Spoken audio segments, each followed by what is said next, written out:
All right, we're getting update coming in from the health ministry, so we'll have to cut live straight across to it. Let's listen. Patients recover हुए थे, ठीक हो गए थे।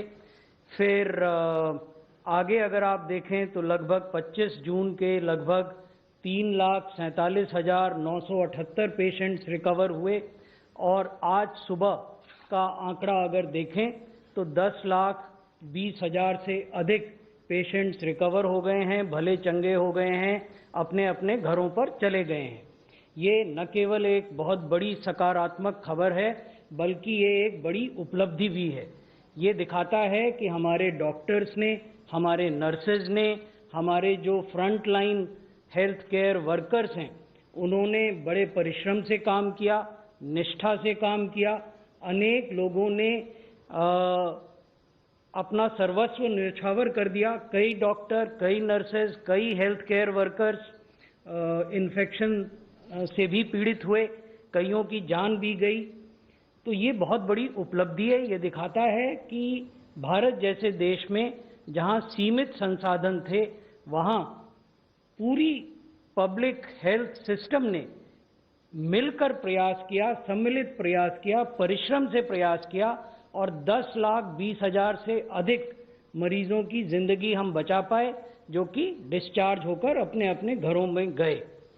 You see, this is an important point, so therefore I would like to explain it in English also.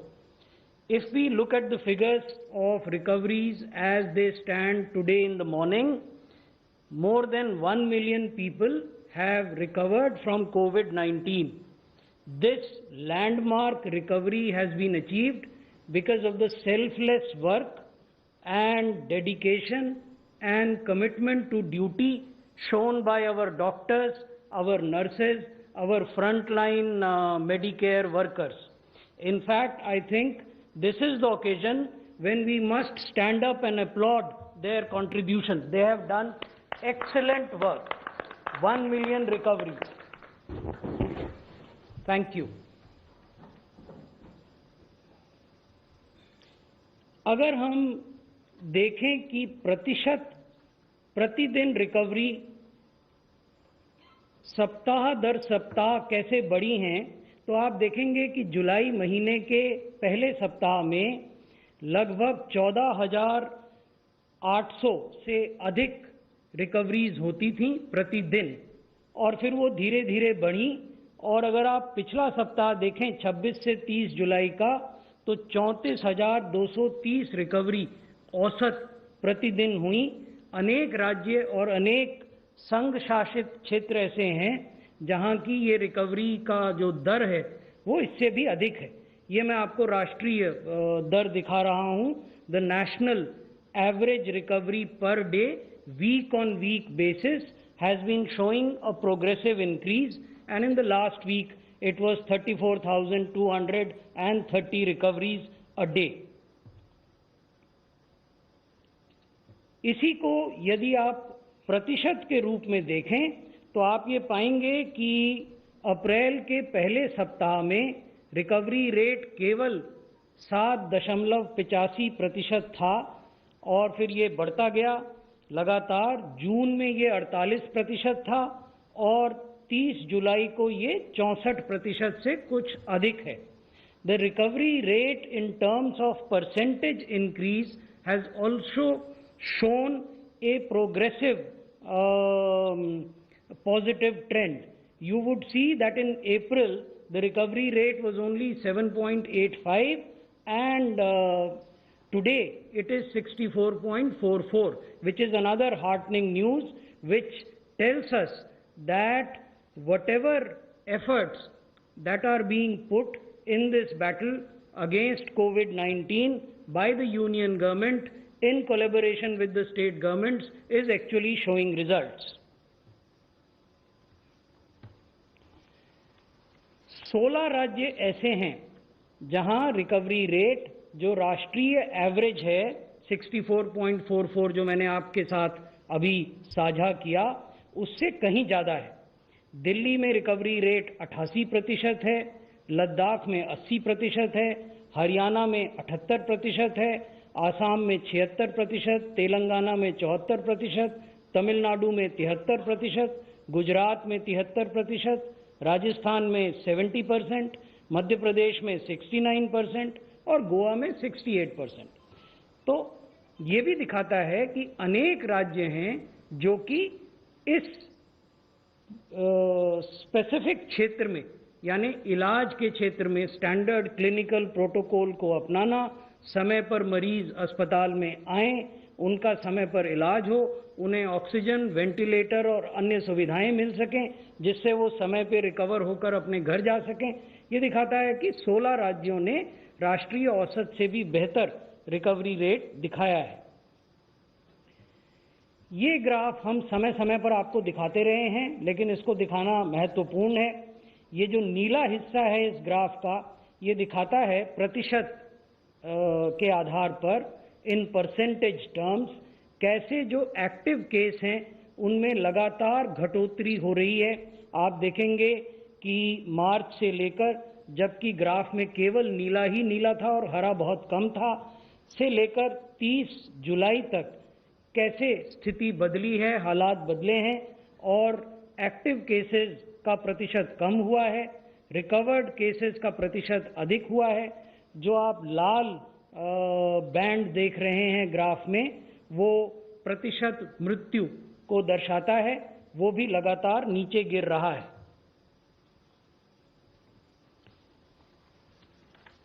ये भी ध्यान में रखने की बात है कि आज जब हम आपसे बात कर रहे हैं, उस समय देश में 5,28,242 एक्टिव केस हैं।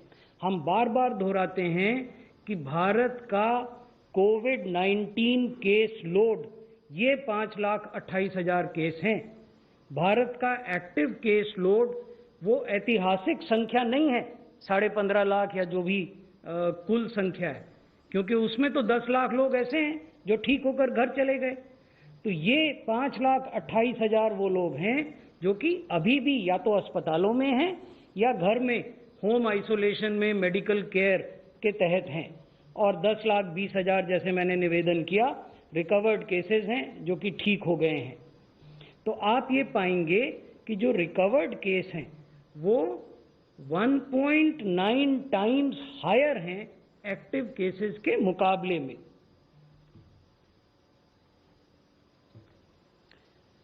ये वो बिंदु है जो मैं पहले भी आपको दर्शा रहा था कि क्योंकि इफेक्टिव क्लिनिकल मैनेजमेंट हो रहा है, उसकी वजह से जो केस फर्टिलिटी का रेट है, जो मृत्यु दर है कोविड-19 की वजह से, वो लगातार घट रही है।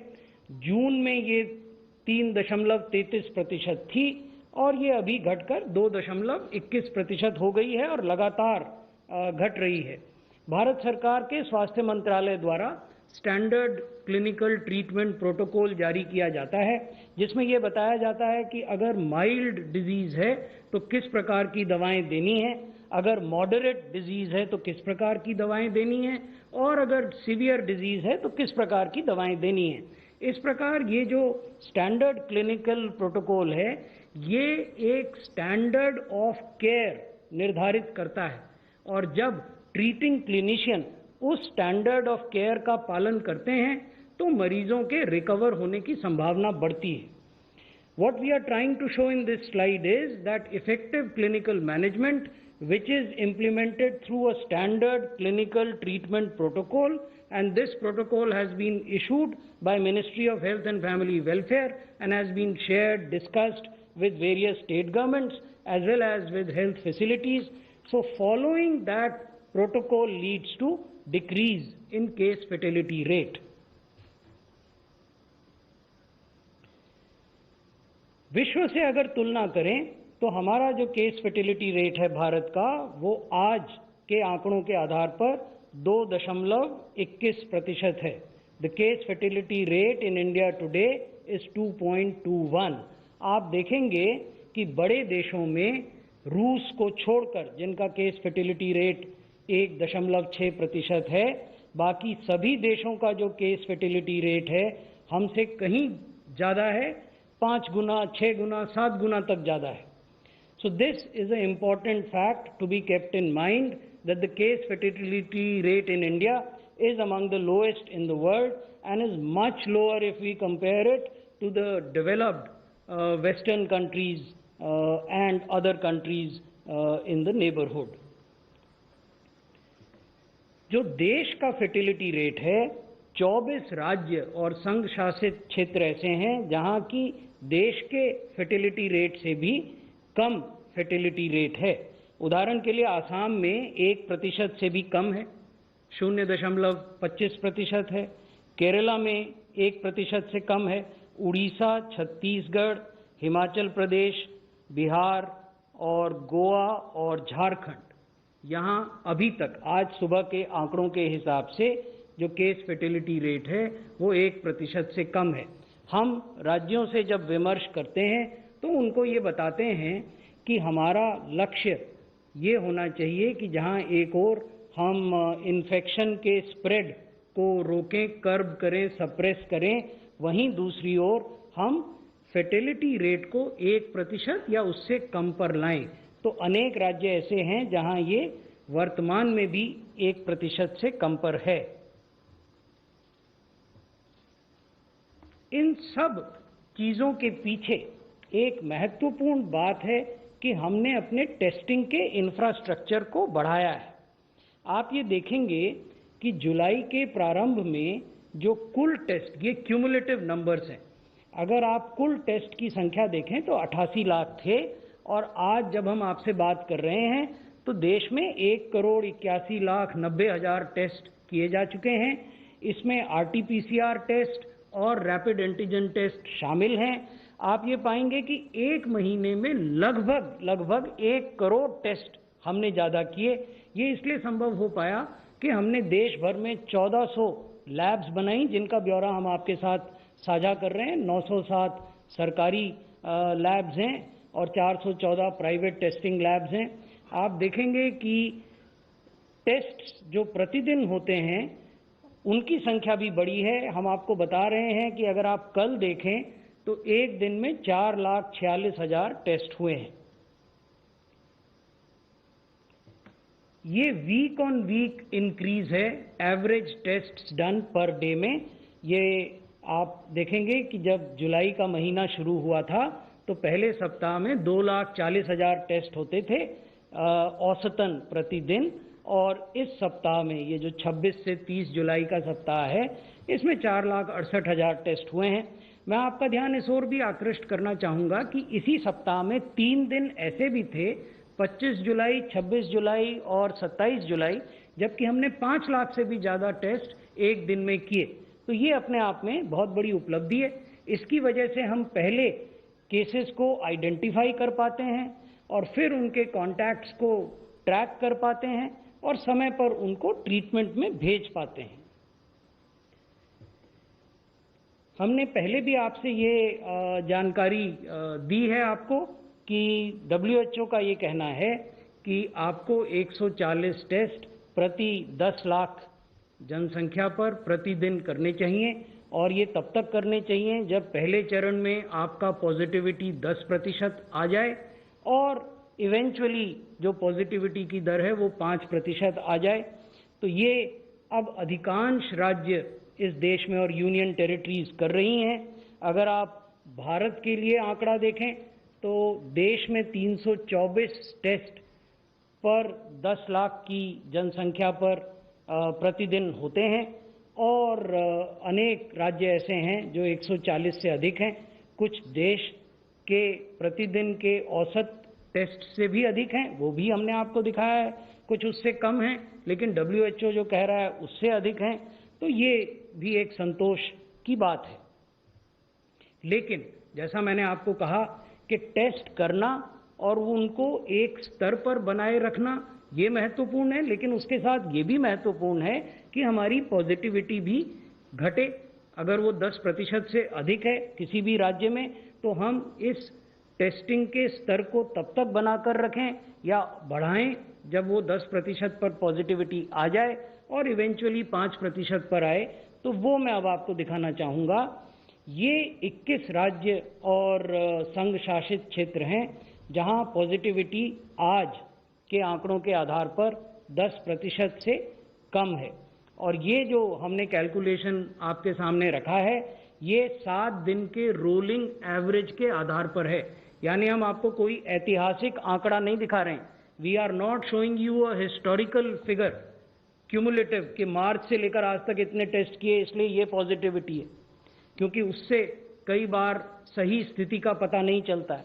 हम आपको 7 डे रोलिंग एवरेज दिखा रहे हैं। तो अगर 7 दिन का आप रोलिंग एवरेज देखें तो राजस्थान, पंजाब, मध्य प्रदेश, जम्मू कश्मीर, झारखंड, केरला, आसाम, गोवा, गुजरात, तमिलनाडु ऐसे राज्य हैं जो 10% से कम पॉजिटिविटी का रेट दिखा रहे हैं वीकली बेसिस पर, और 4 राज्य ऐसे हैं राजस्थान, पंजाब, मध्य प्रदेश, जम्मू कश्मीर जो इस स्लाइड में हमने आपको दिखाए हैं जो 5% से कम की पॉजिटिविटी वीकली रोलिंग एवरेज के आधार पर दिखा रहे हैं। लेकिन इसका अर्थ ये नहीं है कि ऐसे राज्य नहीं हैं जहां की पॉजिटिविटी ज़्यादा नहीं है, ऐसे राज्य भी हैं और हम उनके साथ लगातार स्वास्थ्य मंत्रालय के रूप में इंगेज करते हैं ताकि वो अपनी टेस्टिंग स्ट्रैटेजी में आवश्यक परिवर्तन लाएं और वहाँ भी पॉजिटिविटी रेट को घटाया जा सके। तो अगर 7 दिन का रोलिंग एवरेज देखें तो ऐसे राज्य जहाँ 10% से अधिक पॉजिटिविटी है वो हैं Andhra Pradesh, Maharashtra, Puducherry, Orissa, Karnataka.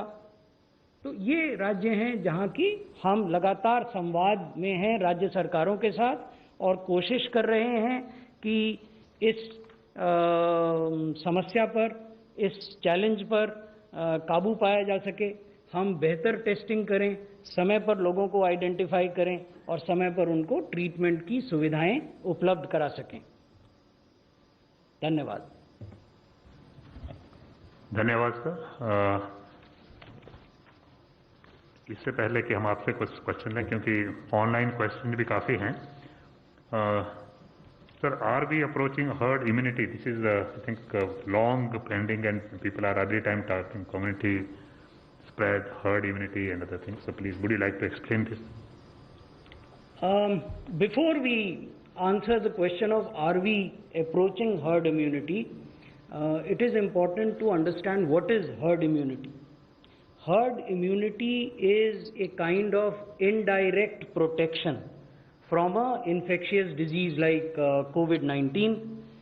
But herd immunity happens, this indirect protection happens only when a population becomes immune.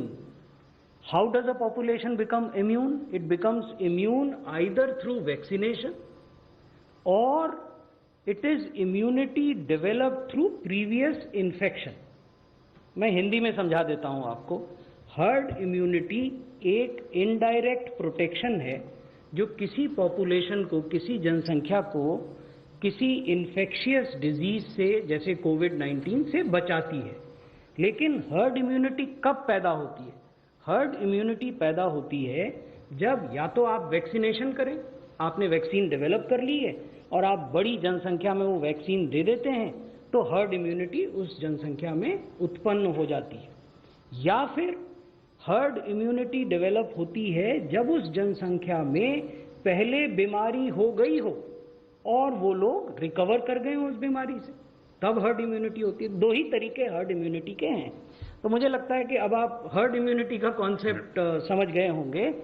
अब प्रश्न उठता है कि क्या हर्ड इम्यूनिटी को प्रीवियस इन्फेक्शन होकर उससे ठीक हो जाने के माध्यम से डेवलप करना स्ट्रेटेजिक ऑप्शन हो सकता है कि नहीं हो सकता है?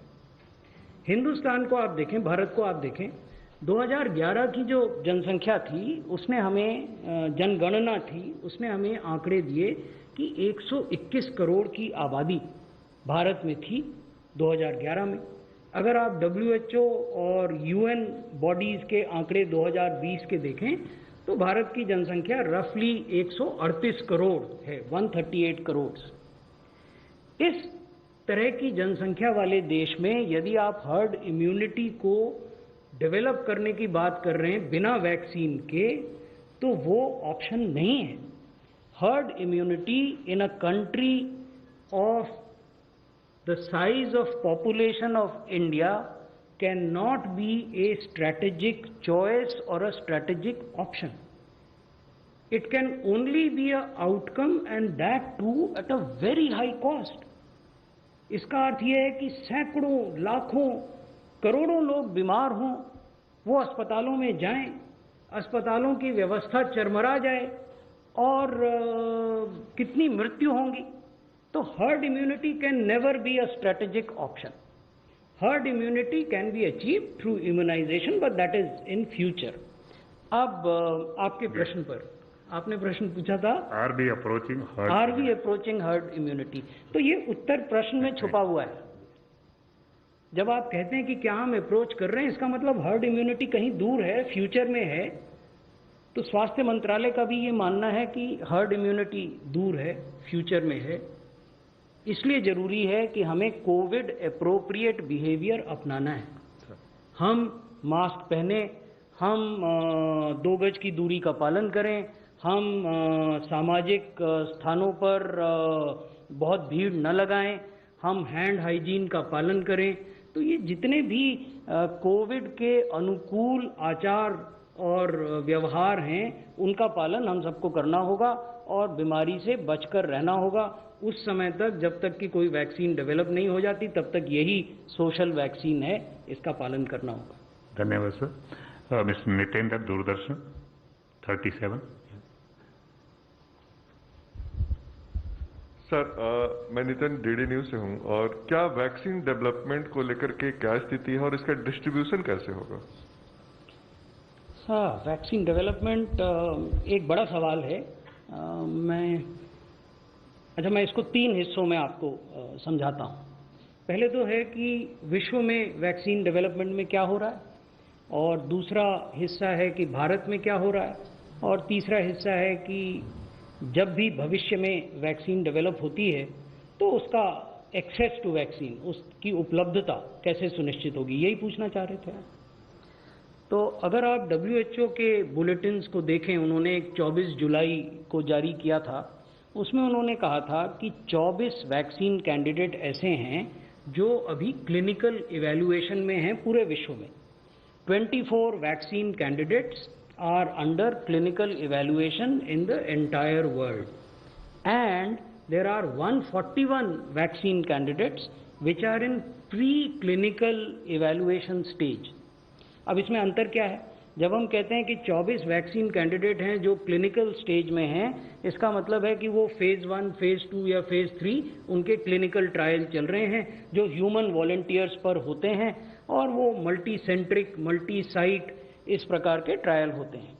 और जो 141 वैक्सीन कैंडिडेट्स हैं जो प्री क्लिनिकल इवैल्यूएशन स्टेज पर हैं, उसका अर्थ ये हुआ कि ये वो वैक्सीन्स हैं जहां की अभी या तो रिसर्च हो रही है या फिर एनिमल स्टडीज हो रही हैं, छोटे जानवरों पर और बड़े जानवरों पर वो टॉक्सिसिटी डाटा जेनरेट करने के लिए की जाती हैं।